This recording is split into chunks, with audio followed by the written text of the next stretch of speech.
So now we're going to talk about variables. Variables are a way of storing data or information that you may want to keep for later, or it's a way of storing information that you may not know at the beginning of a code. For example, if you ask for user input, you're not going to know the user input at the beginning, so you're going to store it in a variable. And so variables are very convenient because they let you save information and they let you use this information later. I'll show you an example of a variable. So for example, if I want to store the number 1, I can create a variable, and I'm going to type the variable name first, and the variable name is going to be 1, and then I'm going to put in the equals, and this is an assignment operator. So this means the variable with the name 1 is going to be equal to, and then I'm going to put the value. And the value that I'm going to assign to the variable 1 is going to be the number 1. So I can create a second variable, for example. Let's call this variable 2. And I'm going to assign it using the equals operator. I'm going to assign it the value 2. And now I can do this again, and I can do, for example, the variable 3. And once again here, I can also assign it the value 3. And so now what I've done here is I've created 3 different variables named 1, which has the value 1, 2, which has the value 2, and 3, which has the value 3. And now these are 3 different variables, and I can call them and I can do different things with them, and they don't really affect each other. So to show you that I've actually created them, I'm going to use something called the print function. And the print function just lets me print output to the screen so that we can see it. And you'll be seeing this a lot later, and we'll get to know about functions too, but right now I'm just going to use this so that we can always see what we're actually doing. So the way this works is I'm just going to put in the print statement, and you'll notice it gets colored because I'm in the developing environment. And then inside, I'm going to put my variable. So inside, I'm going to print 1. And then on a new line, I'm going to print 2. And then on the next line, I'm going to print the variable 3. And so now, if we run this code, we're going to see 1, which corresponds to the print 1, which corresponds to printing the variable named 1, and the variable named 1 was assigned the value 1 up here. And then we print the variable 2, which has the value 2 that we assigned up here, and so we print out the 2. And then we print 3, which has the value 3 assigned up here. And now we can also print backwards. So if we print 2 and print 1, and we run this code again, we're going to print 1, 2, 3, 2, 1. So we can reuse variables, and so we see we've had the variable 1 here, which prints the 1. This 2 is assigned the 2, so it prints the 2. And this 3 is assigned the 3 here, so it prints the 3. And then we go backwards, 2 prints the 2, and 1 gives the 1. So this is the nice thing about variables, that we can kind of reuse them too. So now what happens if I do something like this? If I overwrite my variable, so now I'm going to say 2 is actually equal to 4. Well, what happens is I'm going to change the value of the variable 2. So right now, I have my variable 1, which is 1, and I have my variable 2, which is 2 up here, and I have my variable 3, which is 3, and now I assign a new value to the variable 2, and that value is 4. And so now I print 2, but 2 no longer has the value 2 up here. 2 now has a new value, which is 4. And so what I've done is I've modified the variable, or I've overwritten the data. We'll call it whatever you like. But I've changed the value of the data inside. And what happens is my computer looks at the last known value, and then it prints this to me. And so what happens when I modify the value is that the value that's stored inside the computer actually gets changed. And so this is why I have this new value. Now what I've created here are variables of a certain type, and all of these variables are integers, as you can see. So 1, 2, 3, 4, these are all whole numbers or integers. There are also different types of variables that I can create. For example, I can create decimals. So I can create, for example, the variable 1.1. So this is a decimal value. This is the decimal variable. And I can also print this. And so let's see what happens when we print this. Well, we get our 1, 2, 3, 4, 1, as we did from up here, and 1.1 from printing the decimal. Well, what we can also do is we can create a variable that is a string. So we're going to call it string var. So this stands for string variable. And you'll notice that I capitalize the letters. Every time there's a new word, I capitalize the letters. You don't have to do this. This is just good convention. It makes the code easier to read. And I'm going to create a string. So I'm going to create a series of characters. And I'm just going to put in here, hello. And now once again, I can also print string var. And so I got my 1, 2, 3, 4, 1, my 1.1, and now I've also got hello. So these are different types of variables. So this variable type here is a string. This variable type here is a decimal, or it's called a float in Python, but that's just a different type. And this variable type here is an integer, or a whole number. But in programming, it's called integers. So variables are just a broad thing, and in Python, I don't have to tell the computer what type I want my variable to be. It figures it out automatically, and I can just assign a value to this variable, and it's going to store it in memory for me to use later. Now there are some problems though. If I, for example, create my string var and I make it a string, and now if I want to add something to it, so if I want to have my string var and I want to add, for example, the number 1, then this is going to give me an error. And this is because I've created a string here, and now I want to add an integer to it. But my variable can't be both of type integer or of type string, so I have to choose. And there are some workarounds to this later that I will also show you. And I can actually change my 1, for example, to a string. And now this will work again, because now, even though my 1 is technically a number, because I put the quotation marks around it, it's now interpreted as a string. And so now this variable is whole again, and all the elements are strings, and so the variable type is still a string, and so I no longer get an error. Okay, so another thing that you should know about all these variables is that all these variables that we've created right now are called global variables. So that means because they're not contained inside any functions, and you'll hear a lot more about functions later, but because they are kind of in the core of the code and they're not any subsection of anything, they're global variables and I can access them from anywhere. And so this, for example, would be a really great place to write constants. So, for example, if I want to create a constant pi because I want to do a lot of math and I give it the value 3.14, because I created this without it being in any subsection of anything, I can access it from anywhere. And whenever I type pi, or whenever I want to use pi, here we go, we get the value 3.14. So I can access it from everywhere. So this is a global variable. These are all actually global variables. So an example of a local variable would be if I put it inside of a function. So, and you'll see functions later. I'll just give you the general format right now, but don't worry, we'll also come back to this. If I define a function, and I call it function name, and I give it some input, and then I do an action, and then I return some output.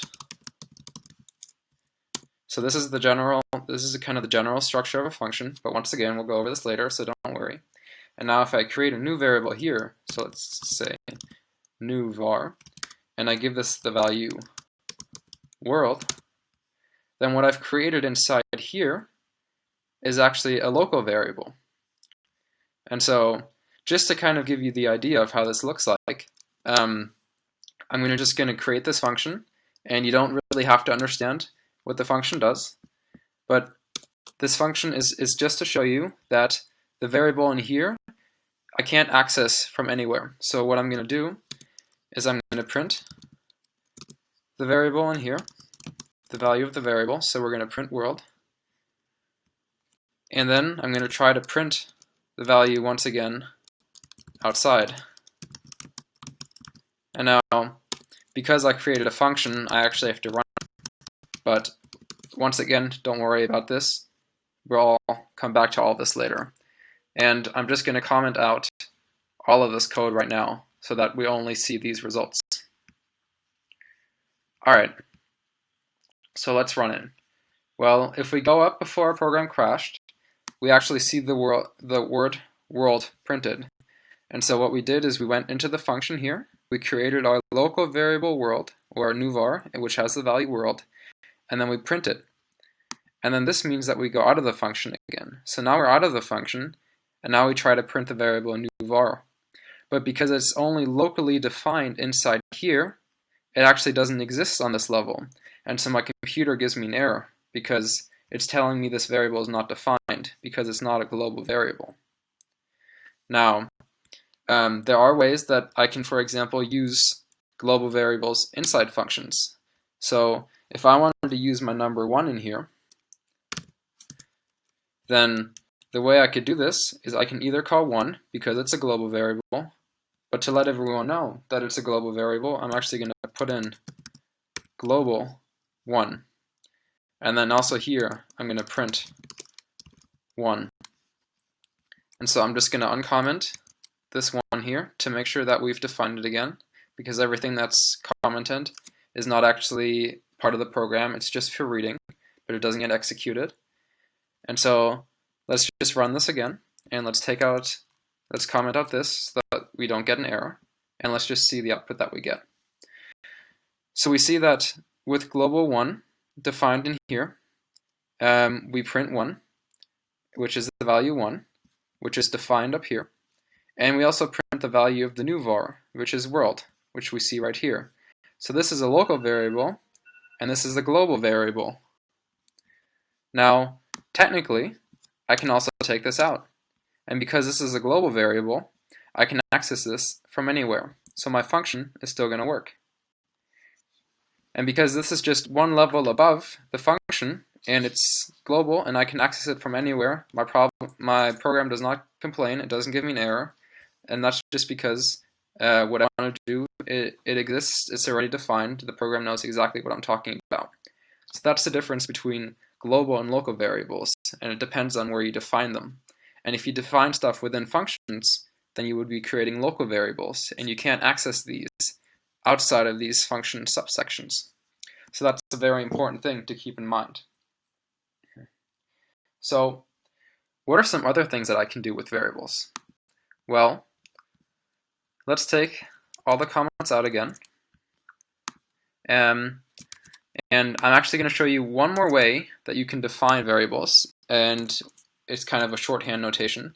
So instead of doing 1, 2, 3 like this, let's just comment this out. You can also define it 1, 2, 3.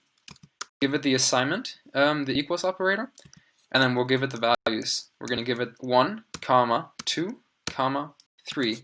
So now what this does, it assigns the value 1 to the variable 1, it assigns the value 2 to the variable 2, and it assigns the value 3 to the variable 3.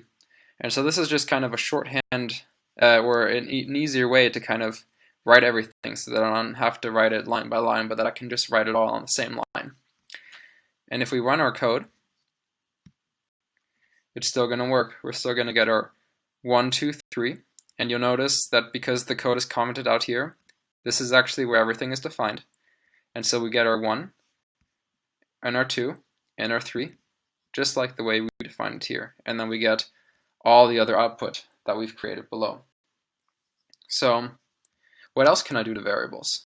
Well, let's say I want to create a new variable that is the sum of two previous variables. So let's say I'm going to have my variable 5, and I don't want 5 just to be equal to plain old 5. I want 5 to be equal to 3 plus 2. Now this is something that you can do too. And if we print the value of 5, we'll actually see that it works just as well, and it doesn't make a difference. So what is something that you can't do, for example? You can't do 5 plus 6. So now I'm trying to create the variables 5 plus 6. And if I just leave it like this, I'm going to get an error. And that's because I have one value on this side, so I've got the 3 plus 2, and this is actually the same as 5. So I've got one value on this side, but I've got two variables on this side, and both of them are undefined. And so it doesn't make a lot of sense because the computer doesn't understand what I'm trying to do. I can't define the sum of two undefined variables and give it a value. So these are some things that you should watch out for. Another thing that you, for example, can't do is you can't say 5 is equal to 5. So if we try to run this, once again we'll get an error. And this is because everything to the left of the equals is what you're giving the value to, and everything to the right is what the value is. So everything to the left is what you're giving the value to, and everything to the right is what the value is. So that's why the variable name comes on the left side, because that's what we're giving the value to. And that's why we put the value on the right, because that's what the value is. So we're assigning the value 5 to the variable 5. And then everything will work again smoothly. Now, let's say that we create a counting variable. And so counting variables are very nice, and you'll use them a lot later in programming. But I'll just kind of show you a quick introduction to this. So the idea is that I create a counter, and I'm going to give this value, or this variable, the value 0. So far nothing's happened. And I can use these later to count for every time something has happened. And so how do I change the value of the count if I don't want to just, write now count is equal to 1 and count is equal to 2 and so forth. So there are ways that I can do this too. So let's print out the value of count first, and because we're getting a lot of output, I'm just gonna take out all of the print statements above here to make sure we only actually see the last thing that we've created. So let's see what we print out. We still have our variable pi, so we'll comment that out too. So let's run this again, and we see that we're printing the count, and right now count has the value 0. Well, let's make the value of count 1. So there are several ways we can do this. Either we can cheat and say count is equal to 1, and we can print count again, and then we'll see we print the value 1. But we can also do count is equal to count plus 1. So what am I doing here? Well, I'm assigning a value to the variable count, and that value is going to be the value of count currently plus 1. So what is the value of count currently? Well, the value of count currently, as it was last defined here, is 0. So writing count equals count plus 1 would be the same thing right now as writing count equals 0 plus 1. But writing count here gives a little bit more room for flexibility and stuff, because this value doesn't have to be 0. This value could, for example, be 7. So then it would effectively be count equals 7 plus 1. So that's the great thing of putting this here, is that it kind of gives me that flexibility, and all I do is I increment the value of count by 1. So let's see this in action. Here we see our 0, and here we see our 1, which comes from 0 plus 1. And now if we do this again,